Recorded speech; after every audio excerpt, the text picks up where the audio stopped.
Good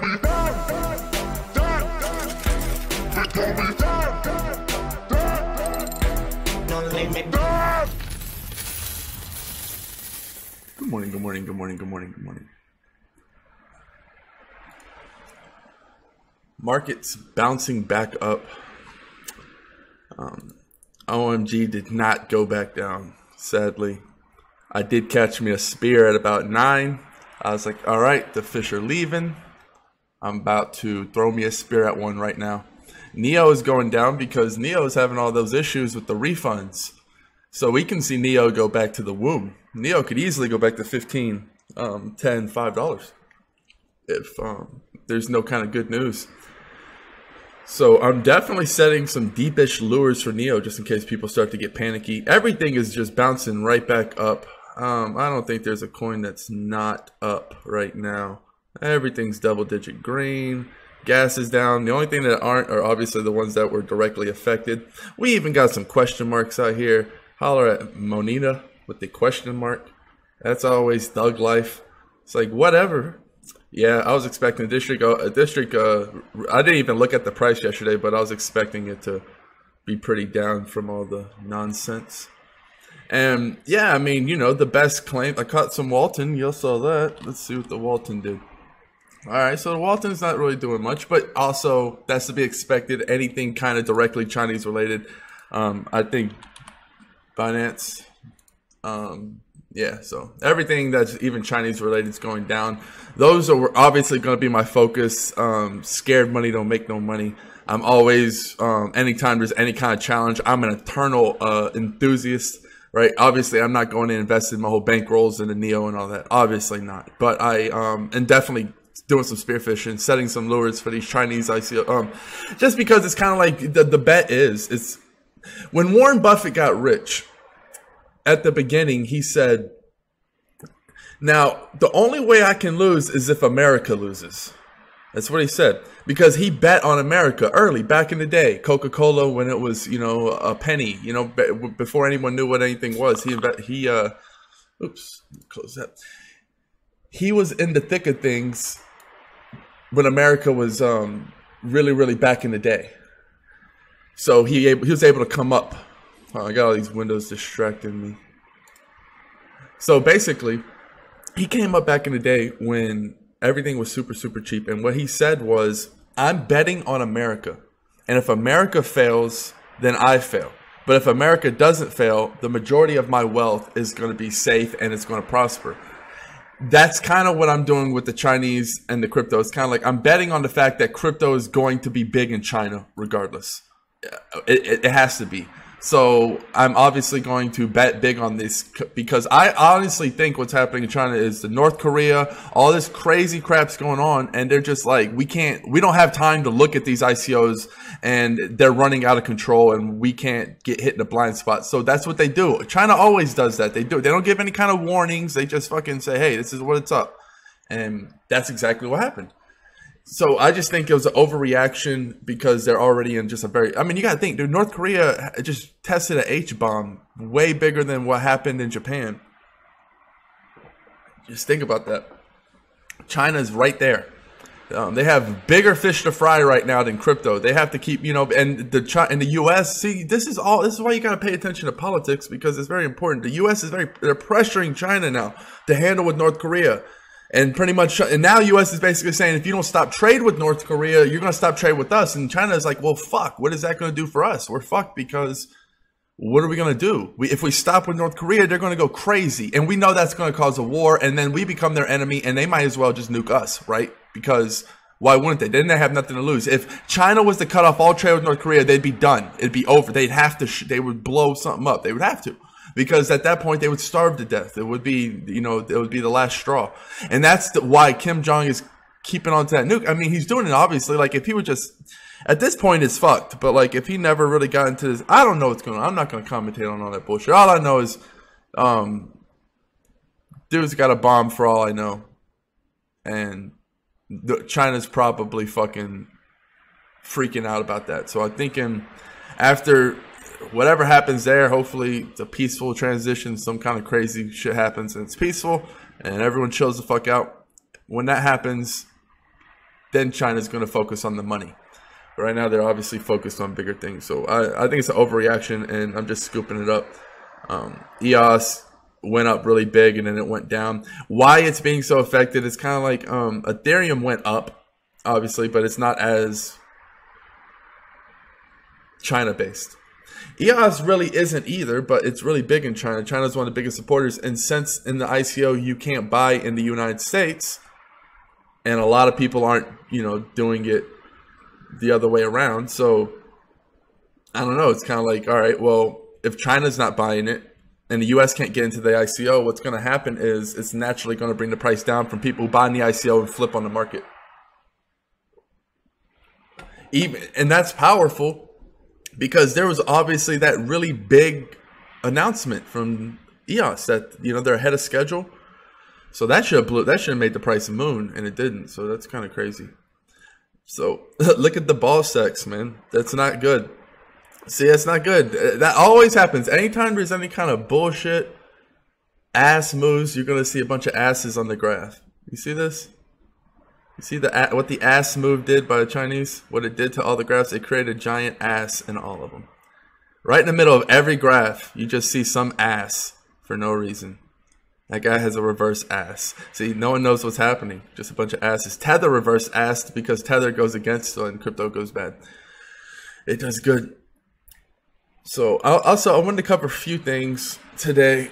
Basically, when you're working, this is what happened to me. So I get so focused, I get obsessed. A lot of people do, and I understand especially when you start making money. But it's not only that. It's like when you find your passion, that's when someone can get the most lost because money can only bring you so far. So when you find like your passion, when it's like, all right, well, I've always wanted to, I always felt like the world was going to hell in a handbasket, and I always felt so hopeless because it's like, what do you do, right? It's like when you're voting and you want to vote for that third party candidate, and your vote's worthless and you feel hopeless. And it's like, well, I voted, but it's just for a losing cause.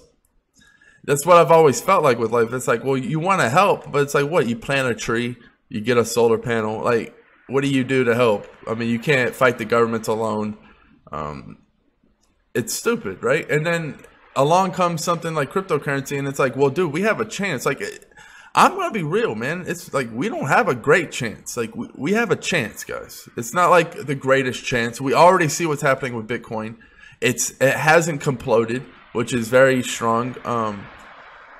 It's like the thread we have left, the lifeline we have left, because once you let something else take the reins, or if there's any kind of uncertainty, the majority of people don't care, man. Like that's the reason why the world is the way it is, because the majority of people don't really, they say they care, that they don't want to be enslaved. They say that they don't want to give all the power to the government. They say they don't want to be spied on.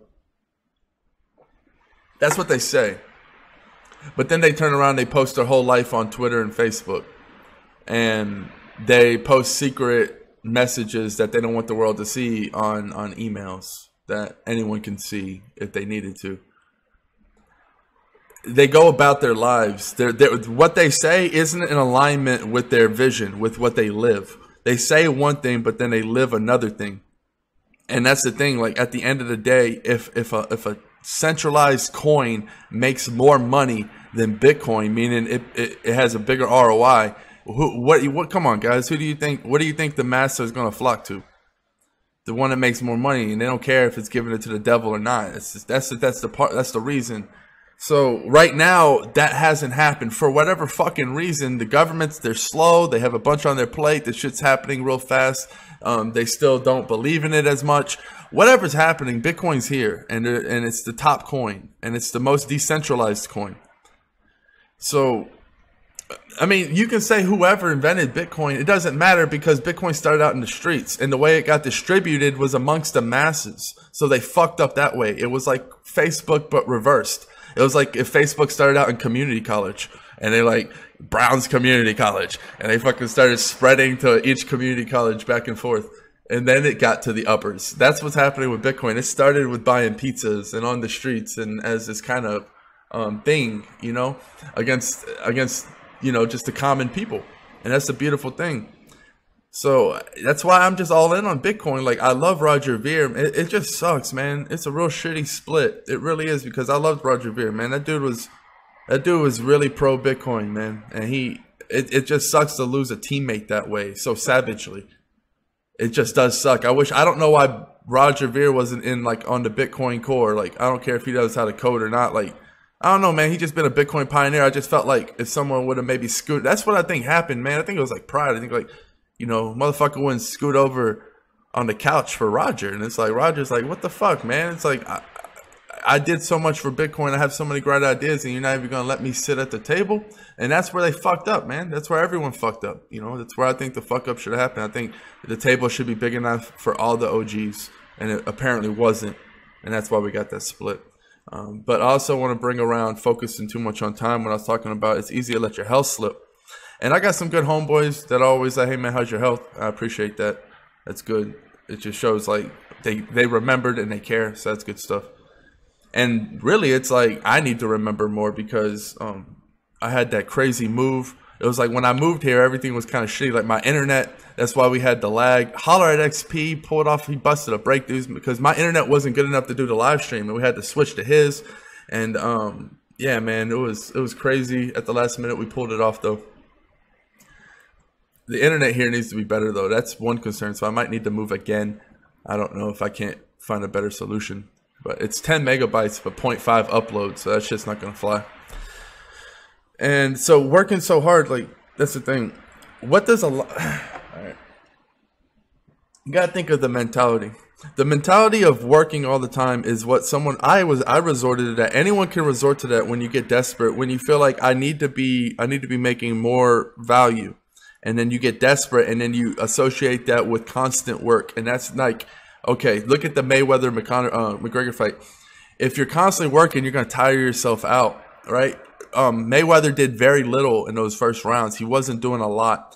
When you look at Warren Buffett, he doesn't work a lot. He talks about how he plays 3-4 hours of solitaire a day. It's not about how much you work. You know, the lion doesn't work a lot. The lion sleeps like 80% of the day. He sleeps a lot. You'll see the dog, they call it the lazy dog. That dog's actually probably smarter than you, because the dog is laying there and it's preserving energy. That's all. Energy is, you got to think of it. You got energy, it's like a bucket. And a lot of people drain their energy, and then at the bottom, it's like this fine material that generates the energy. These are like the thyroid glands.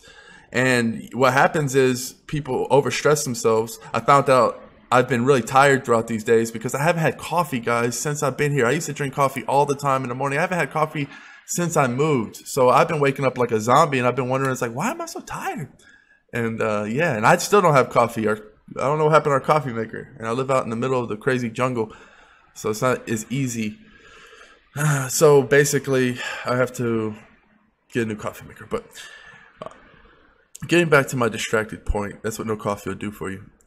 If you're working too much, you're draining that energy, and you're hitting those glands, and you're preventing yourself from ever filling your bucket up. You're never letting your bucket get full, and it's very easy to overwork. You have to be the smart boxer. You have to be the lion. You have to be the quote-unquote lazy dog. Really work, but work with a full bucket. And when you're not working, see, a lot of people think busy work is work. Busy work, no, the big swings are the work, right? When I put in work, it's a deal. When I put in work, it's a lot of money. You know, I used to work playing poker, all kinds of things. But I've had ebbs and flows, and that's what poker really did to me. That taught me, because I used to always have my mentality, and then I walked away from where I was in life and got into poker, and I was playing a lot, winning a lot, and then I took the time off because of the crazy tragedy, and then I got back into poker, moving, and it just seemed like, you know, the harder I worked, the less I made, and that was just like a lesson I was learning in life. It's like the law of diminishing returns. It's not the right mindset to work yourself to the bone. Quality work is the only thing that matters. It doesn't matter how much mediocre work you do, because all the mediocre work is going to always lead to mediocre results. Every single time, mediocre results. But if you have that quality work, you're always going to have the potential for extra quality outcome. And you're never going to get that with the mediocre work. So, and you're also going to forget about other things. Like, it's a good thing is, really good, awesome thing is, a way to regenerate energy is to take care of yourself. So it's like you're not ever doing nothing. But instead of working all the time, throw in some meditation, throw in a workout, and you'll be surprised that workout will actually re-energize you. It's a crazy effect, right? Because it gives you more energy. It energizes you because you're putting your body in motion, and it's kind of like supercharging your body. And what it does is, if done properly in a fasted state, you're going to get more human growth hormone, which is like natural. It's just like a magic elixir that does everything for you. It's there for when you need it in stressful times. And it's really good to get a lot of that in your life. So there's a lot of ways to preserve your energy and be able to come on strong. Because, man, I'm telling you, a lot of, like, I came in, I did all the studying, and I worked myself. And you can do prolonged bouts, but you have to make sure that you're giving yourself rest. And also about building the teams around you. It's all about meeting people and putting so much into them, as much as you can into them, to where they just propel to the stratosphere. Like, I want all of my friends that, all of these people I'm meeting that I'm really meeting these good connections. I really want to see these people just blow up as big as possible.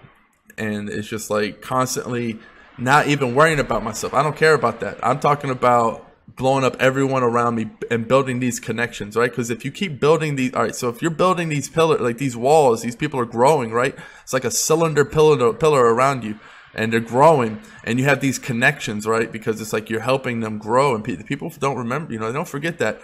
And then you're going to just naturally rise with them regardless. So you're doing you. So when you're up here, you're able to expend, all right, think of it this way. You start up here. Now you're up here, they're down here. You're able to expend energy to get them to you, and then they'll eventually go higher than you if you're doing it right. You're going to have ebbs and flows, right? If you're really creating more value. And then as they go up, you will be brought up, and then eventually you'll go higher than them. And that's what happens. The more connections you have, you might have, 3 or 4 go up that bring up you, and then you bring up the rest, and you have like a double slingshot effect. And that's the beauty about creating value for others, building up everyone else around you. It's not just about learning, you learn about your crypto, but also create value. Get into the communities of the crypto that you really like. Try to really make a difference, and people are going to notice that. And then before you know it, you're going to have opportunities left and right. Like, they're going to be like, man, you should get this dude because he did a lot of good work, and we need good teammates like that for this project. And anytime, see, the beauty, that's exactly how the world works. If you give for free so much that when something new happens, someone's like, man, we got to get that guy. But no one ever asks you to do anything for free. That's what you've created, invisible value. That's the people that have to get over this free shit working for money. The working for money mindset is a cancer. It's going to keep you poor. If you think of work for money, hell no, man. Do videos for people for free, right? Like, you got to create, not only that, you got to get into community, just get in there and add value any way, any shape, any form you can. You'd be surprised at what you could do. Then you have this barrier of value, and people seeing it because you created value in the public eye consistently. Next project, you have an invisible layer of value that you have, that it's like you get paid in the end regardless, because the more value you create here, the higher your payday up here is going to be. Because if they're like, man, we can use you for this, that, and this, we got to pay them, no one's going to lowball you. If they do, then you can politely decline. And that's when you can negotiate without being a dick, because someone's coming to you asking you for your services. So you can always say, well, if you're asking me to do this, that, and this, my value's up here, and this is where I need to do. So you can negotiate without feeling like a dick, because a lot of people don't know how to negotiate because they don't want to feel like that. And that's the key to create. Man, that's what's so important. You don't need money. I'm telling you, you can go create the value. This opportunities doors will fly open. This is the opportunity where big crypto is still in its its infancy. It needs a lot of help. It needs a lot of structure. If you're good at structure, if you have a good mind for this, that, anything, like, it doesn't matter what you're good at. Just find a way to create that value today. Stop sitting on the sidelines when you could be getting in there, making this base. This is you now. If you're right here, you create the value for quote unquote free. You're up here now, and then eventually a new project, people remember you, boom. And then guess what? You do a home run job here, in the eye, when you're paid for, when you're expected, right here. Then what is that going to do? The stratosphere, my monitor's not even big enough for how fucking high you can go, guys. I'm telling you. On that note, I'm going to kill it. Cheers. Peace.